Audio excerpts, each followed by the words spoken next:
इस वक्त एक बड़ी खबर आपको बता दें, हॉर्मुज में हमले पर भारत भड़क उठा। स्ट्रेट ऑफ हॉर्मुज हमलों की भारत ने निंदा कर दी है। भारत ने कहा है कि नाविकों की सुरक्षा पर जोर देने की जरूरत है। इसके साथ ही भारत का बयान आया है कि जहाजों पर हमला कतई बर्दाश्त नहीं करेंगे। बड़ी खबर आपको बता दें, यूनाइटेड किंगडम में भारत के उच्चायुक्त विक्रम दोरईस्वामी ने स्ट्रेट ऑफ हॉर्मुज यानी हॉर्मुज जलडमरू मध्य में जहाजों पर हुए हमले की कड़े शब्दों में निंदा कर दी। यानी भारत की तरफ से एक तीखा पलटवार इस पर सामने आया है। विक्रम दोरईस्वामी ने सभी नाविकों की सुरक्षा, नौवहन की आजादी, समुद्री सुरक्षा और व्यापार और ऊर्जा आपूर्ति श्रृंखलाओं को सुरक्षित करने के प्रति भारत की प्रतिबद्धता पर जोर दिया है। गुरुवार को लंदन में आयोजित आईएमओ परिषद के 36वें असाधारण सत्र को संबोधित करते हुए भारतीय उच्चायुक्त ने कहा, भारत बदलती स्थिति को लेकर गहरी चिंता व्यक्त करता है। विक्रम दोरईस्वामी ने आगे कहा है, भारत बातचीत तथा कूटनीति के माध्यम से तनाव कम करने का लगातार आह्वान करता है, जिसमें ज्यादातर संयम बरता जाए और नागरिकों की सुरक्षा को प्राथमिकता दी जाए। इसके साथ ही दोरईस्वामी ने आगे कहा, वाणिज्यिक जहाजों को निशाना बनाना और नागरिक समुद्री बुनियादी ढांचे पर हमले कहीं से भी कबूल नहीं है और ऐसे हमलों के परिणाम स्वरूप निर्दोष लोगों की जान गई है, कई लोग जख्मी हैं और जोखिम बढ़ गए हैं। दरअसल भारतीय उच्चायुक्त ने आगे कहा है कि भारत के नाविकों की आपूर्ति करने वाले शीर्ष 3 देशों में से एक है और जो वैश्विक नाविक कार्यबल में लगभग 13% का योगदान देता है।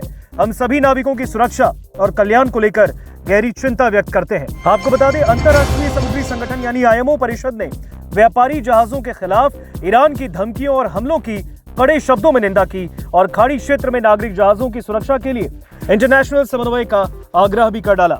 लंदन में हुई आईएमओ परिषद में एक बड़ा फैसला लिया गया है।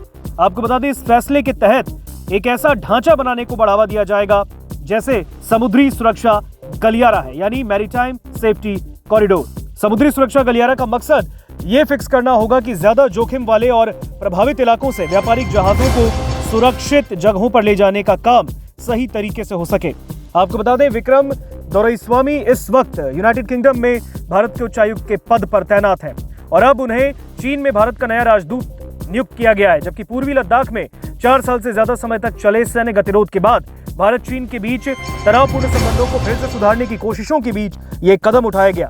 विदेश मंत्रालय के मुताबिक विक्रम दोरईस्वामी चीन में नए राजदूत के तौर पर जल्द ही अपना कार्यभार संभालेंगे और इससे पहले चीन में भारतीय दूतावास में वो काम भी कर चुके हैं। हालांकि अब इस बीच उन्होंने जिस तरीके से हॉर्मुज स्ट्रेट में फंसी जहाजों के मुद्दों को लेकर भारत का रुख कड़े रूप से दिखाया है, अब उनकी चर्चा हर तरफ हो रही है। आपको बता दें, ब्रिटेन में भारत के उच्चायुक्त विक्रम दोरईस्वामी ने सभी नाविकों की, जो भारतीय नाविक हैं, उनकी सुरक्षा, नेविगेशन की आजादी, समुद्री सुरक्षा और व्यापार और एनर्जी सप्लाई चेन को सुरक्षित रखने के प्रति भारत की प्रतिबद्धता पर सीधे तौर पर जोर दिया। आपको बता दें, 3 भारतीय नाविकों सहित निर्दोष लोगों की जान जाने पर उन्होंने शोक भी व्यक्त किया और उन्होंने कहा कि बातचीत और कूटनीति के जरिए तनाव कम किया जा सकता है। साथ ही इस बात पर उन्होंने जोर दिया कि कमर्शियल जहाजों और नागरिक समुद्री इंफ्रास्ट्रक्चर पर हमले कहीं से भी एक्सेप्टेबल नहीं है। आपको बता दें, बीते दिन यानी गुरुवार को लंदन में आईएमओ की ये बैठक थी। ये आईएमओ काउंसिल की 36वें विशेष सत्र को संबोधित किया उन्होंने। भारतीय दूत ने कहा कि भारत बदलती स्थिति को लेकर बड़ी गहरी चिंता में है और बातचीत और कूटनीति के जरिए तनाव कम करने की लगातार अनुरोध कर रहा है, जिसमें पूरा संयम बरतने और नागरिकों की सुरक्षा को प्राथमिकता देने पर जोर दिया जा रहा है। आपको बता दें, विक्रम दोरईस्वामी ने सभी प्रभावित नाविकों के लिए भारत की 24/7 हेल्पलाइन का भी जिक्र किया।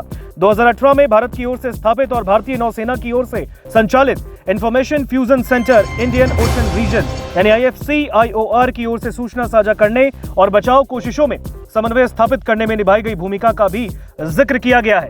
आपको बता दें, भारत दुनिया के टॉप 3 देशों में शामिल है जहां से सबसे ज्यादा नाविक एक्टिव हैं। भारतीय नाविकों का ये आंकड़ा वैश्विक नाविक कार्यबल में लगभग 13% के आसपास आता है। आपको बता दें, इंटरनेशनल मैरीटाइम ऑर्गेनाइजेशन काउंसिल ने व्यापारिक जहाजों के खिलाफ ईरान की धमकियों और हमलों की कड़े रूप से निंदा की और खाड़ी क्षेत्र में नागरिक जहाजों की सुरक्षा के लिए अंतर्राष्ट्रीय समन्वय का भी आग्रह किया है।